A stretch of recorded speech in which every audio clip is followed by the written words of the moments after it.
도둑질하지 말라는 제8계명은 우리가 무엇을 하지 말아야 할 것인지에 대한 제시가 분명합니다.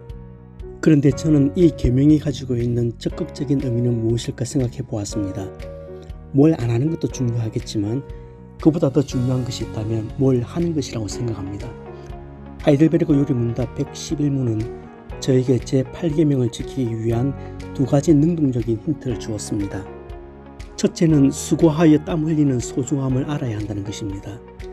하나님은 세상을 창조하시고 그 세상을 관리하도록 일을 창조하셨습니다. 그리고 그 일거리를 사람에게 맡기셨습니다. 인간이 처음 거주했던 에덴 동산은 마냥 놀고 먹던 장소가 아닙니다. 에덴은 24시간 쉼터가 아니라 일터였습니다. 아담과 하와는 에덴 동산을 아름답게 가꾸어야 할 책임을 부여받았습니다. 그러니까 아담과 하와의 하루 삶의 루틴은 먹고 놀고 자고의 반복이 아니었습니다. 성실하게 동산을 돌보아야 했습니다. 종종 타락의 결과로 일을 하게 되었다고 착각을 하시는 것 같아요.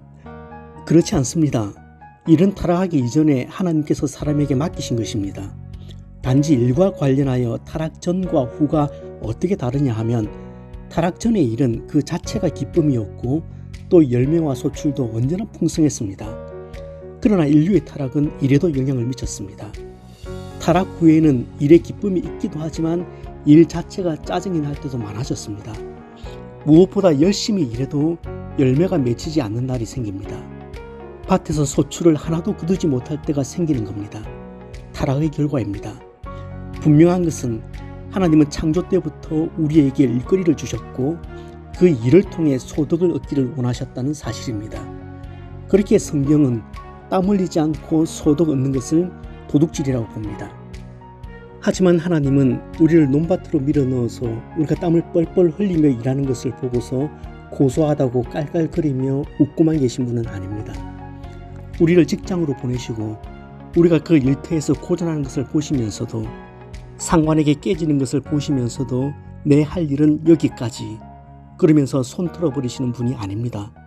성경은 하나님을 일하시는 하나님으로 소개합니다.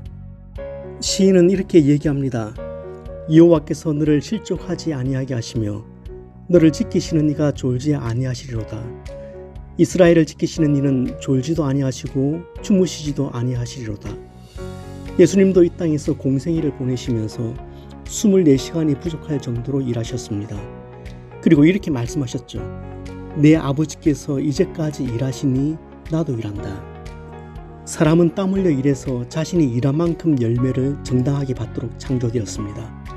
이것이 창조 세계의 질서입니다. 하지만 이 땅에는 일하지 않고 열매를 거두는 사람들이 많습니다. 다양하게 변형된 형태의 도둑질이 우리 일상에서 비일비재하게 나타납니다. 그런 방법으로 나의 2, 3년 연봉보다 많은 돈을 한 방에 벌었다는 얘기를 들으면 성실히 일하는 사람들은 참 힘 빠지죠. 그렇지만 여러분, 불로소득을 통해 이익을 얻는 것을 부러워하지 마십시다. 그것은 부끄러운 짓입니다.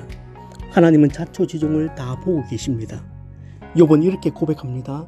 참으로 하나님의 눈은 사람의 일거수일투족을 살피시며 그의 발걸음을 낱낱이 지켜보고 계십니다. 악한 일을 하는 자들이 하나님을 피하여 숨을 곳은 없습니다. 흑암 속에도 숨을 곳이 없고 죽음의 그늘이 드리운 곳에도 숨을 곳은 없습니다. 다른 사람들은 속일 수 있습니다. 국세청도 속일 수 있습니다. 거짓 청구를 해서 보험회사도 감쪽같이 속일 수 있습니다. 그러나 하나님의 시선은 속일 수 없습니다. 그분께는 거짓 신고가 통하지 않습니다.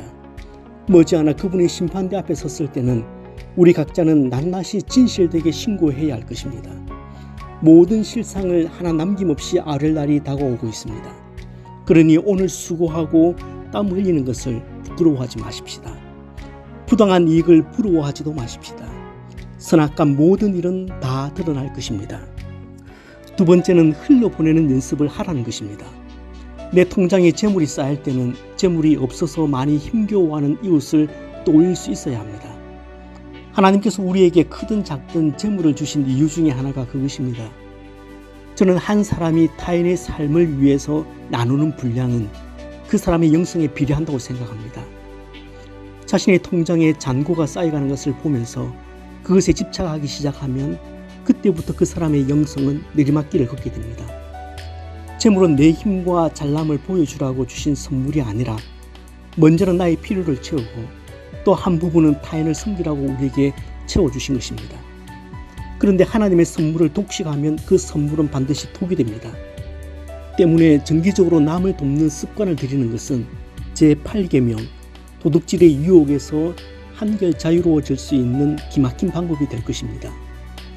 간혹 타인을 돕는데 유난히 인색하거나 소극적인 사람을 봅니다.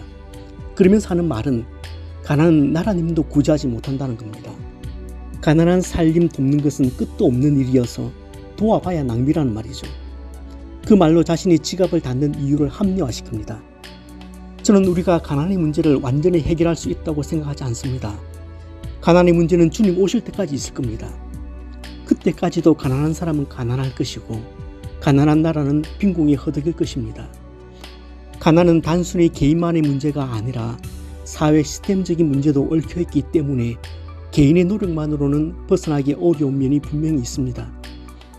저는 여기서 여러분에게 세상을 변화시키자 그런 거창한 표현은 외치지 않겠습니다. 우리가 세상은 변화시킬 수 없겠지만 우리의 작은 도움으로 한 사람이 고달프고 지친 세상은 조금 바꿀 수 있을 겁니다. 한 주간 사시면서 관심을 가지고 형제 자매의 필요를 살펴보십시오. 그리고 필요가 보이거든 작은 한 부분을 채워주십시다. 충신대학원의 김지찬 교수님은 사람들이 제8계명을 하찮게 생각하는 이유를 두 가지로 설명합니다. 하나는 이 계명이 나와는 별로 상관없다고 생각하는 것이고 다른 하나는 세상이 온통 도둑으로 가득 차 있기 때문이라고 합니다. 상당히 설득력이 있어 보입니다. 우리에게 문제가 되는 것은 나라를 팔아먹는 도둑질이 아닙니다. 이것쯤은 혹은 남들 다 하는 것인데 그렇게 어물쩍 넘어가는 것들입니다. 내 도둑질은 다른 사람들에 비하면 아무것도 아니다 라고 생각하는 것들입니다. 정직하지 않은 사회에 살다 보니 우리가 이런 것들에 무감각해져 갑니다. 자꾸만 우리의 양심을 흔들어 깨워야 하겠습니다.